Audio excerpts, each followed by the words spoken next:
There's a place, a school, an institution where a professor resides. One that for the past 30 years has traveled the world teaching others. A pioneer in America of the fighting science of Savate.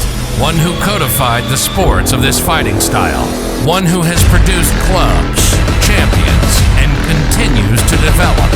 Listen to words of Professor Buitron.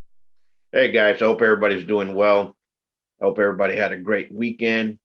And there's a question that came up last week, and it's something that I've been talking to with a lot of the old guys that have been around. I say old timers and so on, because some of them that have been around 15 years to 30 years. Some of them have been students of mine, all of them actually. And we're talking about the differences and the downfalls of Savats and what's happened with people in Savate. Listen, I'll get back to that question, but first I want to thank everybody for subscribing to the channel. We're trying to bring you the best content.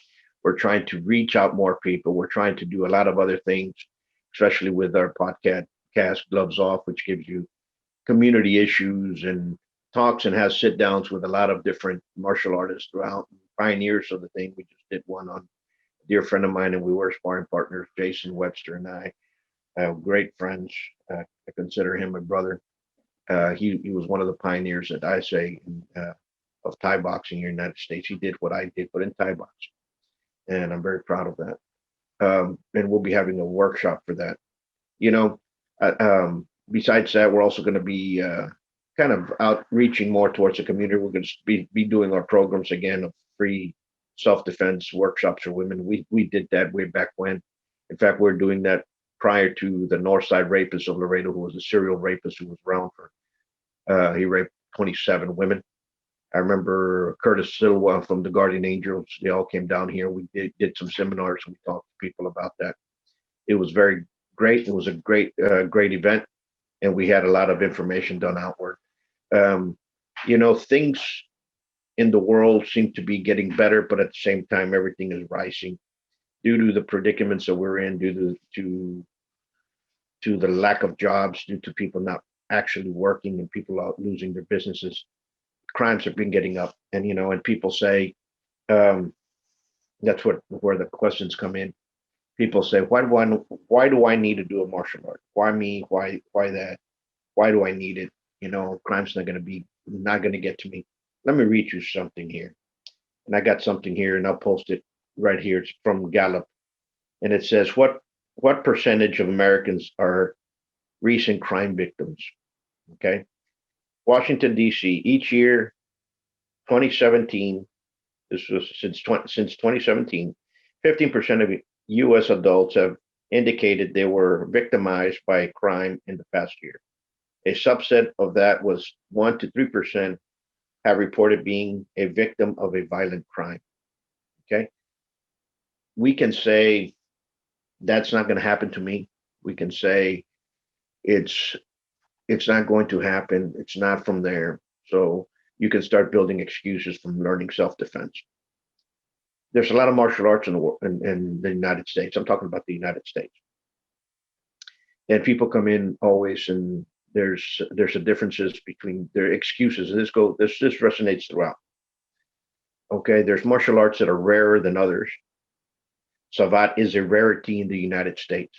By that means that in the United States right now, there's only 4 registered clubs of Dance through Savate. There's other movements throughout. There's probably about another 6 movements throughout, but they're not formed clubs or what have you. They might be doing some kicks of Savate inside another program, inside an MMA program, or inside a Jeet Kune Do program or whatnot, but they're not actually teaching Savate as a club, as a school, as an official club, official entity. It might just be somebody that had trained, works out with it, does some other arts, and teaches some kicks or some ideas of Savate within their curriculum.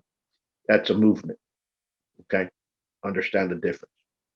I'm not saying those are bad. I'm just saying that there's a difference. Now, in the United States, I'm going to tell you how many people, and I'm going to tell you this because I'm going to lead to what is difficult and what is not. In the United States, Taekwondo, and I'm going to post all these up here. Taekwondo, there's approximately 7 million people practicing the art of Taekwondo in the United States. There's a school of Taekwondo, 2, 3, 4 in small towns throughout. There's a lot of people teaching that. Is it a good art? It's an okay art. Is it good for self-esteem, self-confidence, something like that? Beautiful. Every martial art is. Now, what's the effectiveness in the street? It differs on the person, difference on the school, difference on the adult, and it also depends on who's teaching, when they learned it, and so on and so forth. So there's a lot of other parameters within that. Now, let's compare that to boxing. How many people are doing boxing in the United States?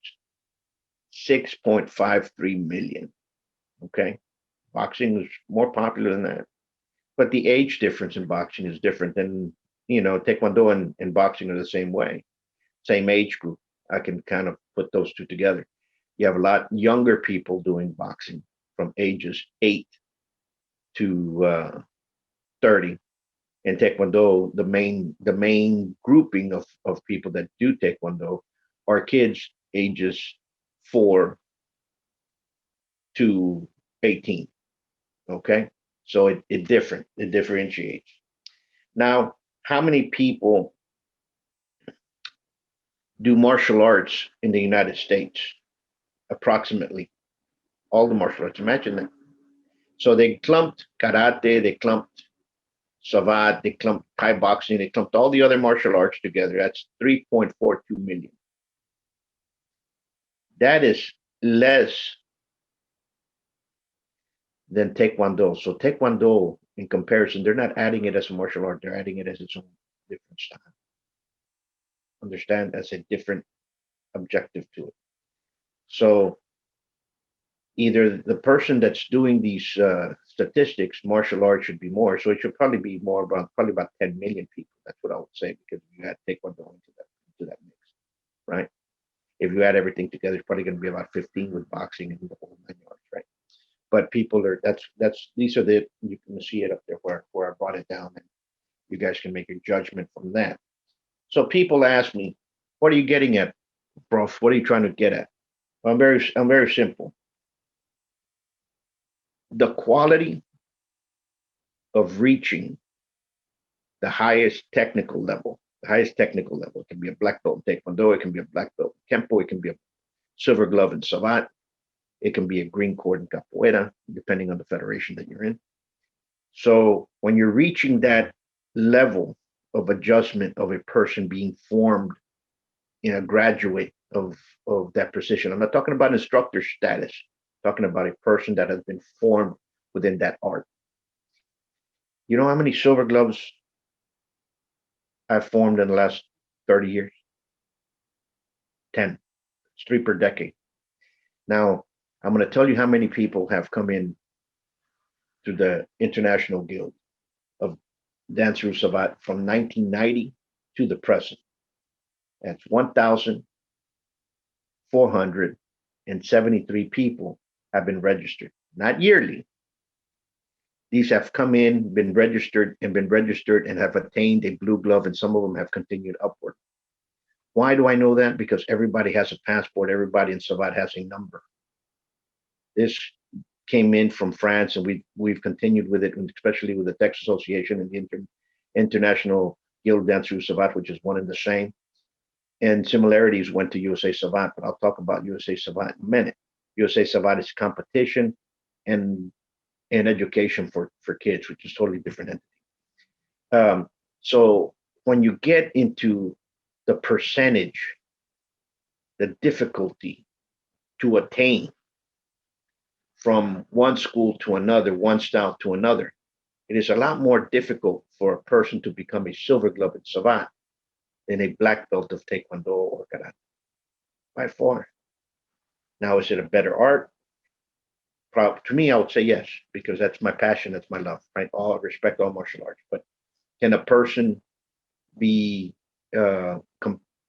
capable of defending himself in the street if in case something happens by doing Savate? If they attain that level, yes, I have all the complete confidence that is correct. Now it depends on the person. Now, why am I getting to this? because difficulty in attaining something and retaining something and sustaining, three different words of three different things. I retained it, I sustained it. Okay. And you have to realize that. And I attain it right now. So you have to be able to do it, be able to defend yourself when you're not going to those schools anymore. You graduate, went home, and you can continue teaching it by yourself or training by yourself, because that's usually what happens in martial arts. Now, a lot of people just stop all black zero. They get a black belt when they were 13 years old. They don't practice. They get into a situation when they were 35, and they say, "Oh, that taekwondo doesn't." You have not continued with it. You did not attain it. You did not sustain it. Understand what I'm saying? So, with that being the case, difficulty is something different to attain. Now, if they tell me how many people have done it in the United States, how many people have gone to Japan, become a black belt, how many people have gone to Korea and become a black belt, in comparison to how many have gone to France and become a silver glove, there's only one. You're looking at him that's done it. There's only one American that's became a professor in the three disciplines of the French martial arts. One. Now it's a lot different. Okay. But that's not what we're trying to get at. What I'm trying to tell you all is, by it being difficult and you placing more difficulties onto that, like excuses, will never, regardless if you're going to a taekwondo school, a karate school, or Savate school, you will never attain that grade because you're believing your excuses. That's what I was getting at that point. Let me tell you what I get from people. I get conversations. Oh, Professor, I love Savate so much. That's the best thing since sliced bread. I wish you were back here in Dallas teaching me. And I would be there every day training like I used to train back in the 90s. I left Dallas in 2000, live in Laredo, Texas now. Told them, how come you don't go support the clubs that are there? Go support Mecánico, go support New Guys Club. Why don't you go over there and support those? Oh, they're teaching? Oh, they've been there ever since I left. You know what I'm saying? So don't come here with all the excuses. Well, it's too far. I have to work. Listen, we all work. We all have a job. We all have family. We all have financial problems, or trying to achieve for us not to be in a financial problem, right? We all have problems of our own, but we all train to maintain and to sustain what we've learned. Okay. Let me tell you some of the excuses I get people. I get folks that say, Professor, I want to be a silver glove, but Jesus, it's the class is at 8 o'clock, and I just got home from work, and it's too far to drive. You live 4 blocks away. You know what? I live in the south side of Laredo. I cannot go there because you do not know my upbringing, Professor. My dad was an alcoholic. My grandmother was an alcoholic. My mom had HDAD. She was, and my kids came out with HDAD even before I got bred. What? Listen. You know what? I have to go to church. It's Tuesday. It's Thursday. If you train in Savate 2 hours in a class per week, you can sustain yourself for you to achieve a silver glove in 5 years. There's very few of those silver gloves that I've had that never quit by any excuses. I had some that instead of it taking 5 years, it took them 8 years, 9 years, 10 years, 15 years.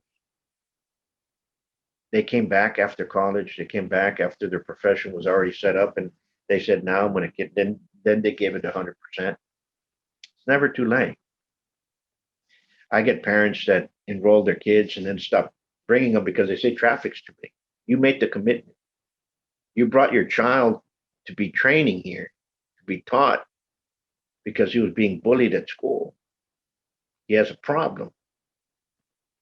And you're making other excuses for it, like, you know what, basketball's here. Oh, football's here.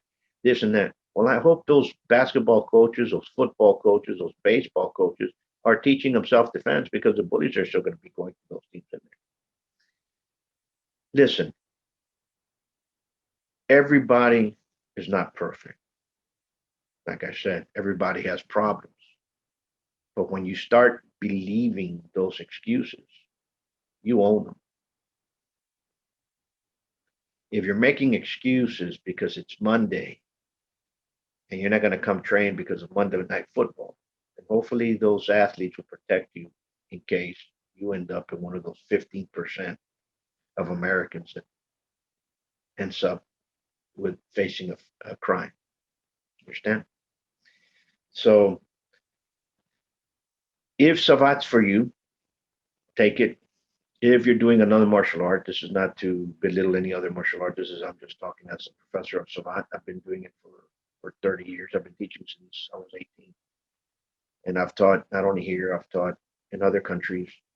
The problems, the subcultures are different, but the problems that each person faces, they're similar throughout the world.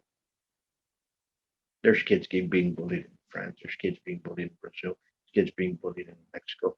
There's kids being bullied in Japan. It happens. And if we, as parents, do not own up to that when our child is being bullied, to take them to a place to learn how to defend themselves properly and leave them there and not cause our excuses to impede their learning, then we can produce some good elements in the future. Remember, we live in a cruel world.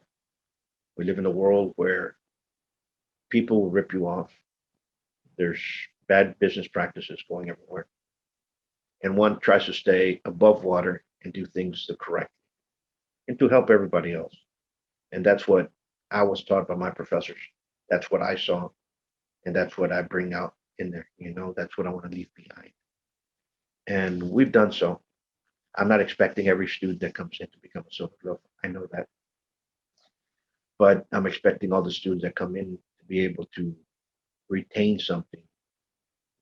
So when they're apart from the school, they can at least train themselves to sustain what they've learned. Folks, we have a great passage of God coming in June. We have two great professors. I might bring in a third. It just depends on finances because everything right now is all over the place, especially with prices to bring people in from France and so forth. So we're going to be having Professor Ander Germain Biglou and Professor Jean-Louis Lassen come in for a 32nd annual passage. I remember that 32 years that we've been doing this. And this is an exam, passage of God. It's an exam for Savate. See? So hopefully you get something out of this video. If you do, press like, comment, share, press the little alert button because we have a lot of good stuff coming in. And I'm going to leave you with this. You all have a great week. Be safe and stay safe. Till next time.